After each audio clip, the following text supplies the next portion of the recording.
Michael Jackson. Michael Jackson. Michael Jackson. The king of pop has died. We are told he was in full cardiac arrest, and at least when emergency technicians arrived, he was not breathing. Singers called him the king of pop music. Dancers called him the king of dance. Michael Jackson took over the music industry by storm and became the most influential pop artist of the 20th century. But with fame also comes a whole lot of problems. Public scrutiny, scandals, and hundreds of conspiracy theories. Some even said that he faked his own death. So what really happened to Michael Jackson?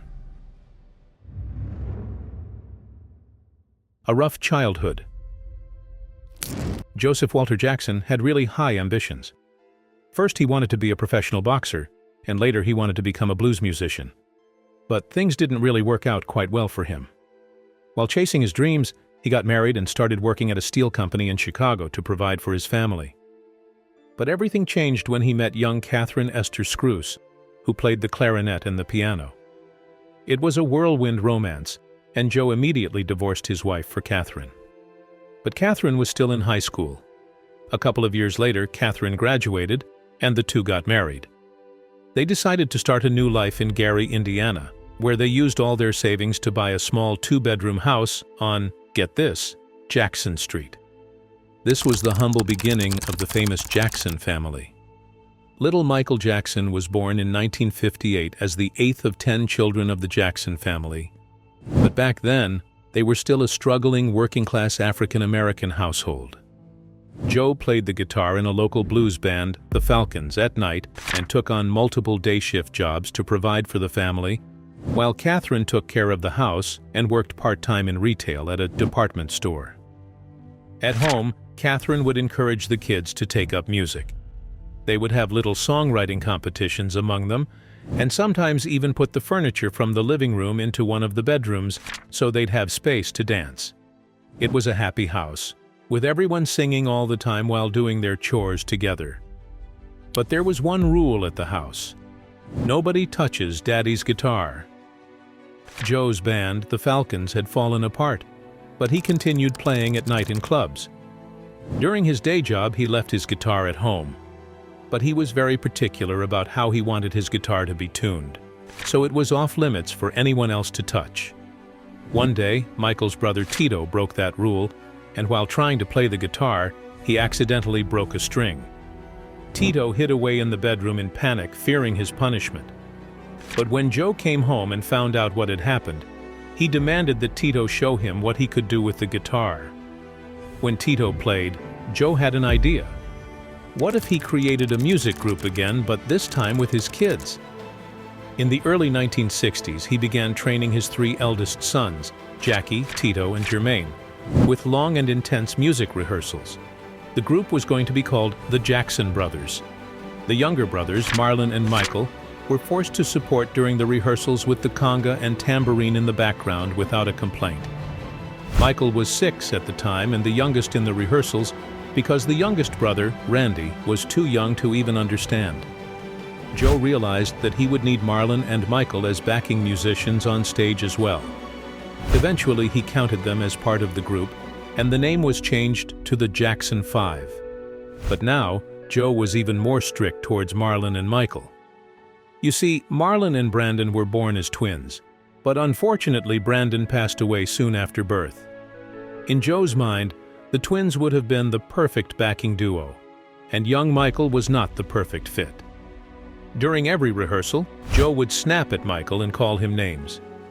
He would sit in a chair across from the boys with a belt in his hand, ready to whip any of the children who made a mistake when they rehearsed. The kids were terrified of their father, and poor Michael would get whipped almost every day, even when he hadn't made a mistake. When the question came around of who would join Jermaine as the second lead singer, all the kids were terrified to make a mistake. But Michael stepped up to the challenge, and that was the best decision he ever made.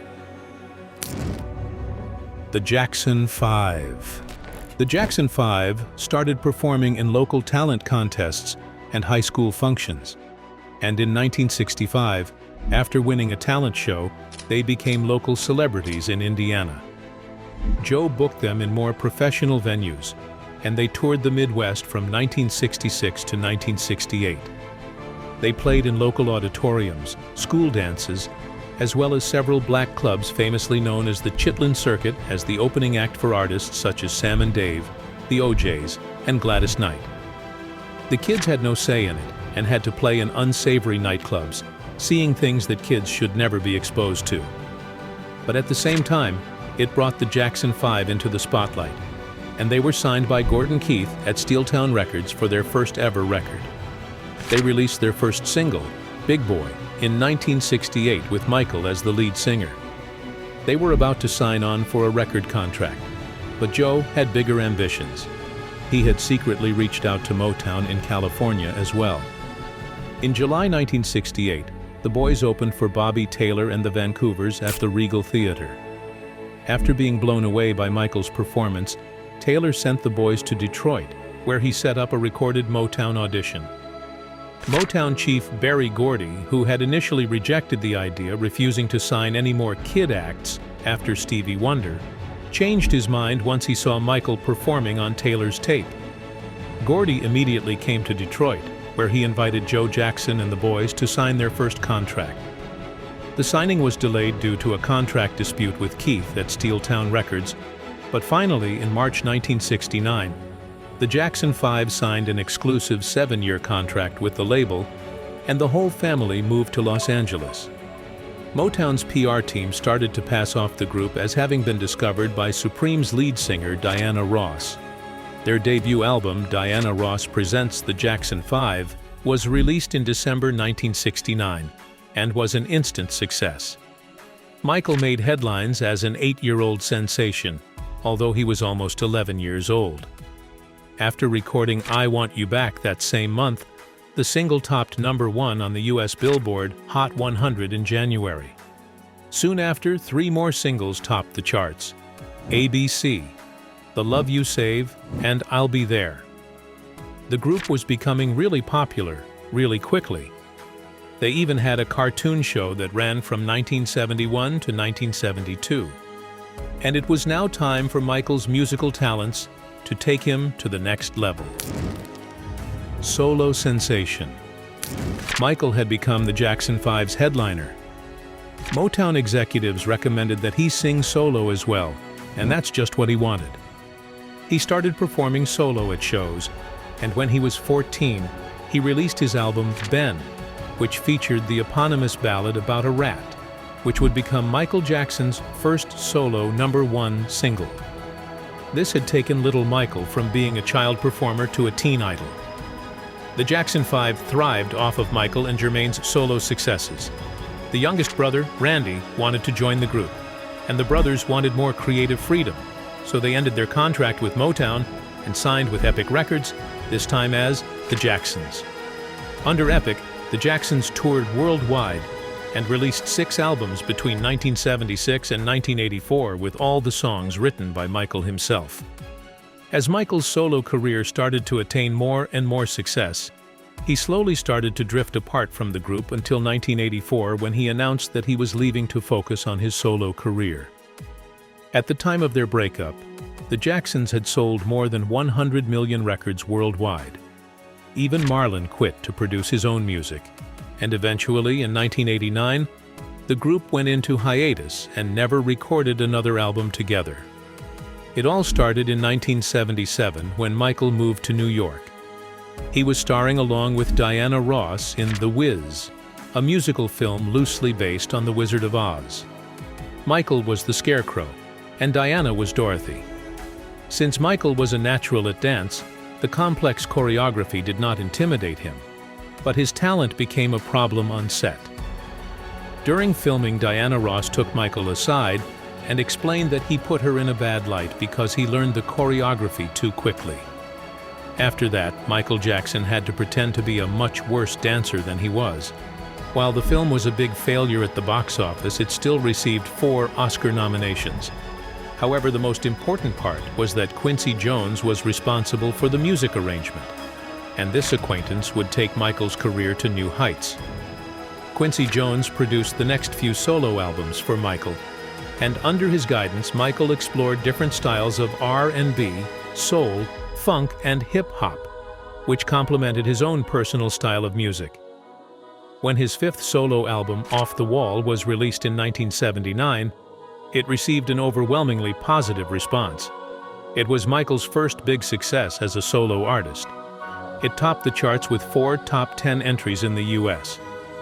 Off the Wall, She's Out of My Life, Don't Stop Till You Get Enough, and Rock With You. The album reached number 3 on the US Billboard 200 and sold over 20 million copies worldwide. But soon after, disaster struck. When Michael was on tour to promote his album, he fell on stage and broke his nose. The first rhinoplasty made Michael uncomfortable. Physically, it led to breathing problems that could have affected his career. Mentally, it brought back nasty memories of his father shouting at him and calling him fat-nosed as a kid. Michael was referred to famous plastic surgeon Stephen Hofflin, who restructured his nose for better breathability, which ultimately gave the star a new identity. This was the beginning of hundreds of conspiracy theories about Michael Jackson's life.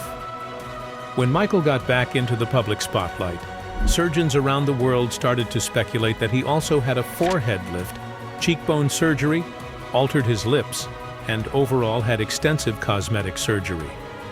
Although none of it was true, this would end up becoming another trigger point for Michael Jackson's problematic health issues in his 30s.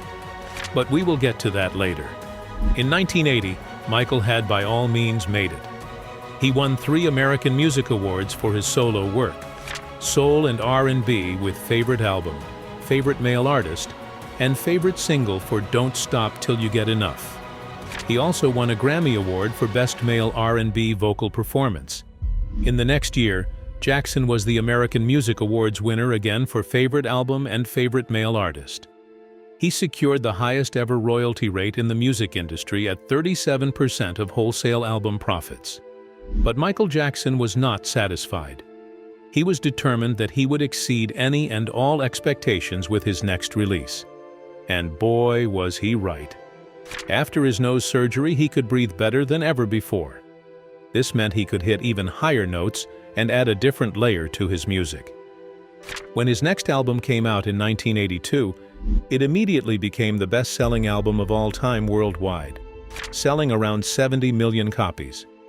While the album had 9 songs, 7 of them stayed in the top 10 on Billboard for weeks.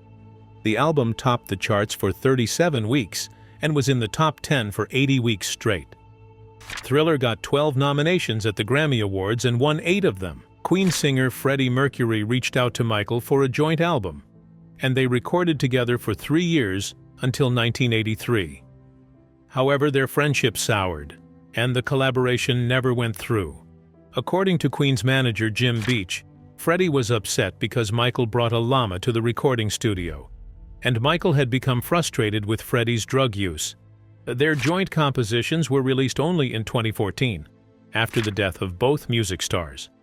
In 1983, Jackson reunited with his brothers for a TV special, Motown 25, Yesterday, Today, Forever, featuring the Jacksons and all the other Motown stars. Jackson had initially turned down the invitation to the show, believing he had been doing too much television. But Motown founder Berry Gordy requested him personally, and Michael finally assented in exchange for an opportunity to do a solo performance. If Michael wasn't a star already, this solo performance was the breaking point of his career. Wearing the iconic glove decorated with rhinestones, Michael Jackson performed his #1 hit Billie Jean and introduced the world to his soon-to-be-famous moonwalk dance move. Contrary to popular belief, Jackson did not invent the move. Tap dancer Bill Bailey and soul performer Jeffrey Daniel had been performing the step long before. Michael was thrilled when he saw Daniel perform and learned the steps from him. This solo performance earned him his first Emmy Award nomination, and the moonwalk became his signature move. Michael Jackson went on to break record after record, winning numerous awards and touring worldwide. At the same time being crowned as the King of Pop, he was the only musician in the American Dancers Hall of Fame. The New York Times was absolutely right when it wrote, "In the world of pop music, there is Michael Jackson, and there is everyone else." Health and controversy.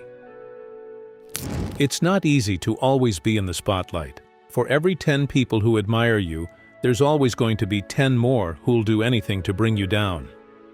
By the turning point of his career, Michael Jackson's health had started to deteriorate quite fast.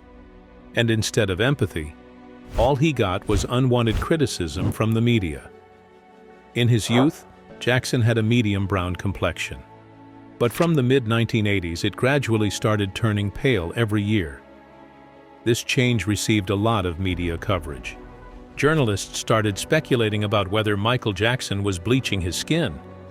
The media claimed that Jackson intentionally wanted lighter skin and had undergone cosmetic surgery to reduce his nose and lips, apparently trying to look white. In reality, Jackson had not one but two genetic conditions. His dermatologist, Arnold Klein, said that in 1983, Jackson came to him to get an acne treatment. During their first ever session, Klein recognized signs of lupus and vitiligo. For the unacquainted, lupus is an autoimmune disorder, and the kind that Michael had caused red, inflamed patches of skin or lesions wherever exposed to sunlight and brought along chronic pain. Vitiligo, on the other hand, is a disease where patches of skin lose their pigmentation and sensitivity to sunlight and start growing pale. Michael did not know what was happening when it started and tried to cover up the patches of pale skin with brown makeup so his appearance did not change. But by the time he visited Klein, it was already out of hand. No matter what he tried, his appearance was changing. Klein prescribed him some creams to protect his skin from the sun and to treat his condition, which in turn also led to his skin turning more pale. By the end of the 80s, Michael never went outdoors without a sun umbrella and hid his skin with long sleeves and trousers. He still had to cover all of his vitiligo patches, but this time around, with pale makeup instead. You can only imagine the mental toll it must have taken on Michael to go through so much and only be criticized by the media. But this was only the beginning. To maintain his lean dancer physique, Michael had been on a diet in the early 80s. With the mental pressure of his vitiligo and public criticism, he lost his appetite, and along with it, his weight. He started having spells of dizziness, weakness, and fatigue. In 1986, tabloids started reporting that Jackson slept in a hyperbaric oxygen chamber to slow aging, and depicted sketches of him lying in a glass box. They also claimed that Jackson injected himself with female hormones to keep his voice high, facial hair thin, and body features feminine. Now, all of these claims were false, and it just shows that journalists would go to any length for a scoop. But on the other hand, Michael's body dysmorphia was at an all-time high. When starring in a Pepsi commercial in 1984, the pyrotechnics team made a severe mistake. A smoke bomb detonated right next to Michael on stage, leaving him with burns on his head. He had to undergo intensive surgery and was prescribed really strong painkillers. When Michael realized the pills took away his chronic pain from lupus, he gradually became dependent on them. His physician continued to prescribe strong medication, which fed his addiction. Michael had become tired of his problems, and all he really wanted was to start a family. Relationship drama. Michael had been by himself for most of his life. His relationships were complicated and short-lived. He was first known to date Oscar winner Tatum O'Neal. They met as teen stars when she was 12 and he was 17. But like all teenage romances, it wasn't meant to be. His first long-term relationship was with actress Brooke Shields. Michael wanted to marry her, but Shields was never thrilled about the prospect. She said to Michael, "You have me for the rest of your life. You don't need to marry me." That was not enough for Michael. Reportedly, he had a string of extremely short-lived relationships with actresses which didn't work out because Michael was too fixated on marriage. According to Madonna, she went out on 3 dates with him, and they shared a brief kiss before he mentioned that he wanted to get married and blew it off. According to rumors, the same happened with Shauna Mangatol and Whitney Houston. He just wanted to get married quickly. In the mid-80s, Michael Jackson kept a chimpanzee named Bubbles as a pet for emotional support. He bought it from a Texas research center and traveled everywhere with it, including his tour in Japan. The media portrayed Michael as an aspiring Disney cartoon character who befriends animals. But Bubbles became a media star as well. He lived at the Neverland Ranch home in Jackson's bedroom. By 2003, Bubbles had grown into a large and aggressive adult chimpanzee and had to be sent away to an animal trainer in California. At the same time, Michael began hosting children at the Neverland Ranch. Growing up, Michael was always touring the country on his father's whims and never really had a childhood. He had books and games at his ranch for the kids. Michael could relive a childhood he never had while the kids kept him company. This wholesome idea quickly turned sour in August 1993 when one of the kids, a 13-year-old, and his father accused the singer of child sexual abuse. This was a devastating blow to the artist's career. Some media outlets speculated that the family was paid to defame Michael Jackson, while many others jumped at the opportunity to make up their own stories about the Neverland Ranch. Humiliation, endless interrogations, and media headlines terribly influenced Jackson. He agreed to use analgesics, sleeping pills, diazepam, alprazolam, and lorazepam to somehow reduce the level of stress, and inevitably became addicted to antidepressants. At the time, few old connections supported the artist, and one of them was Lisa Marie Presley, daughter of Elvis Presley. Michael had met Lisa when he was 16 and she was 6, and they had fond memories of growing up together. They had a lot in common. Both had been protected and sheltered from the real world. Both felt they had missed out on a normal childhood. Both were mistrustful of outsiders, and both had problems with the media. Fueled by her past addictions and her father's death, Presley supported Jackson as he became addicted to pills, urging him to settle the allegations out of court and go into rehabilitation. Lisa kept him company on calls on all his sleepless nights and anxious days.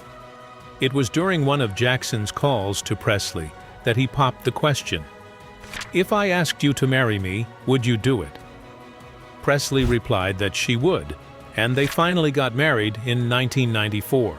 But unfortunately, just like his past relationships, his marriage didn't last long either.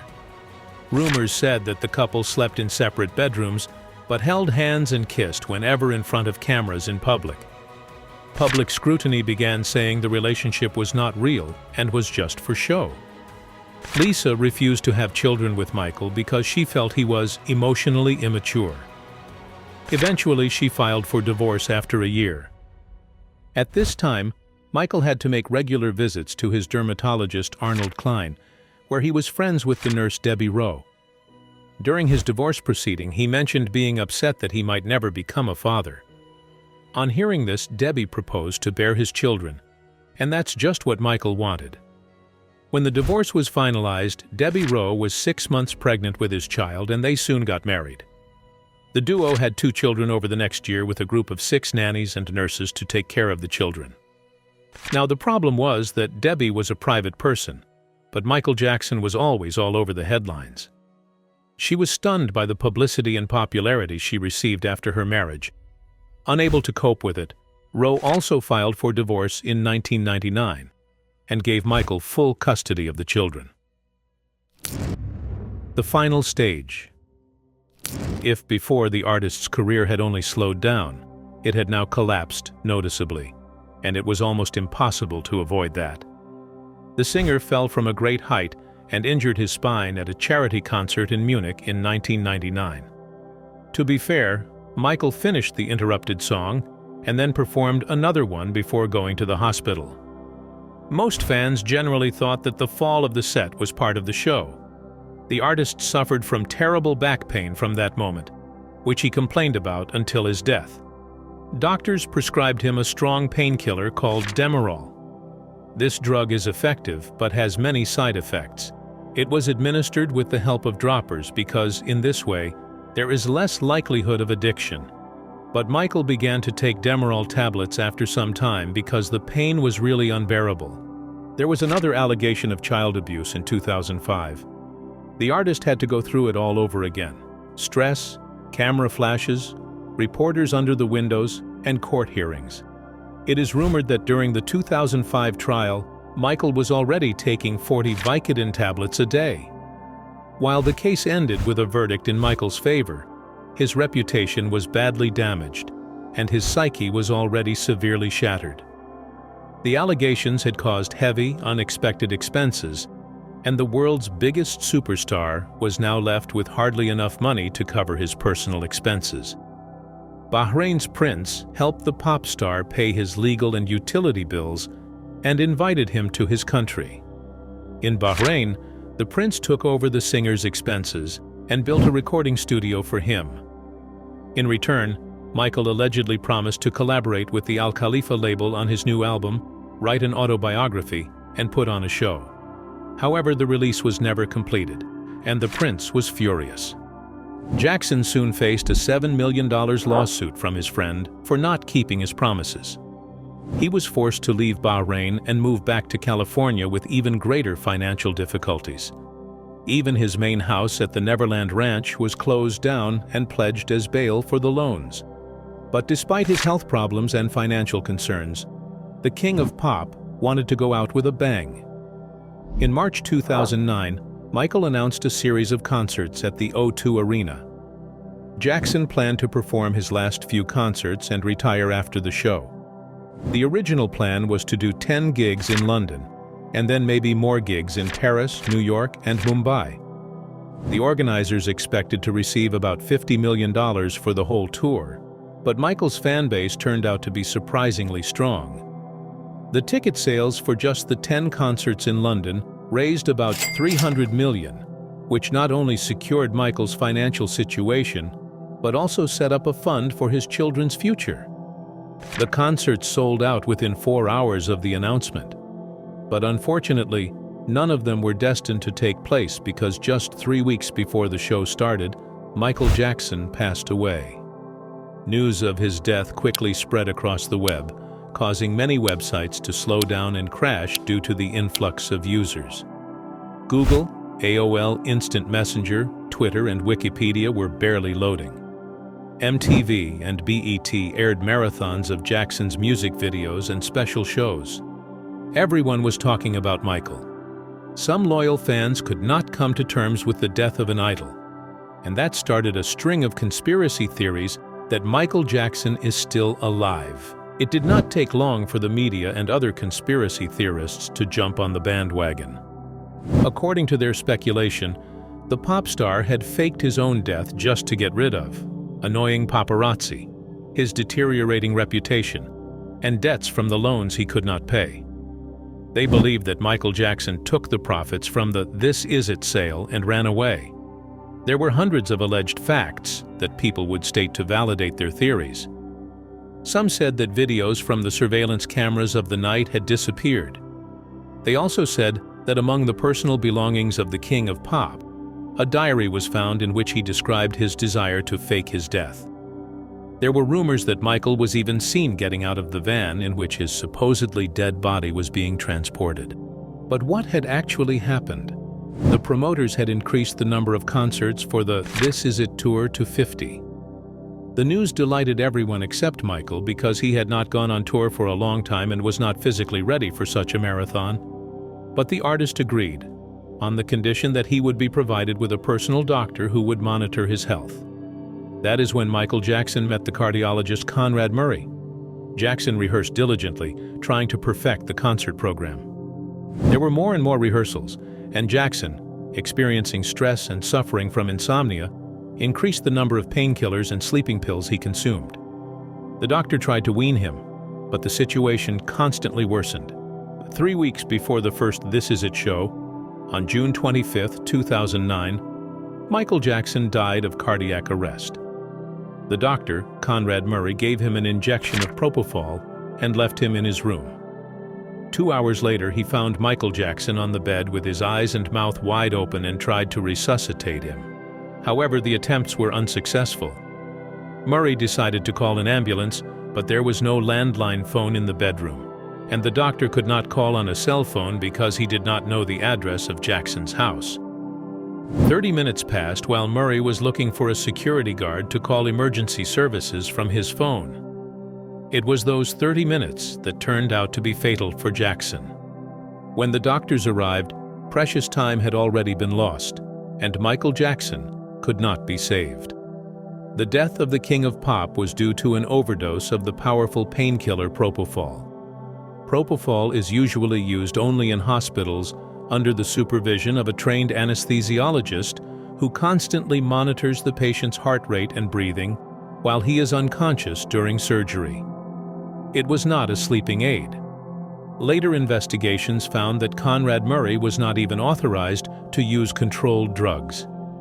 In addition to the irresponsible use of propofol, the cardiologist called an ambulance with a considerable delay, did not keep a record of the drugs taken by the singer, and also did not try to find out the reasons why Jackson suffered from insomnia. Conrad Murray was charged with the manslaughter of Michael Jackson and sentenced to 4 years in prison. Michael Jackson's legacy continues to this day. His influence on music, dance, and fashion created waves around the world even after his death. There has never been another king of pop or a king of dance to dethrone him, and there never will be.